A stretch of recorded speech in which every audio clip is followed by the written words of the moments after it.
guys, Candida here. This is the Sandy Beach Bedding that goes with the GuineaLoft. What I like about this stuff is it goes a long ways.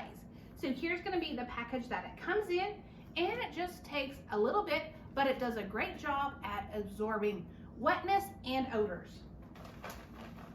It breaks up really easily, and so we are able to sprinkle it along the bottom here in the cage.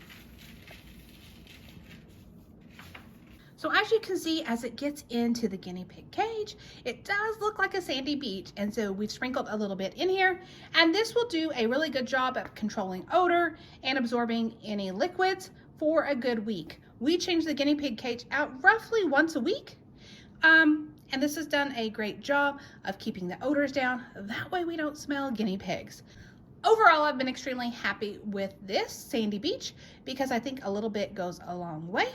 And it does a great job at not making my house smell like animals. So I hope you found the review helpful.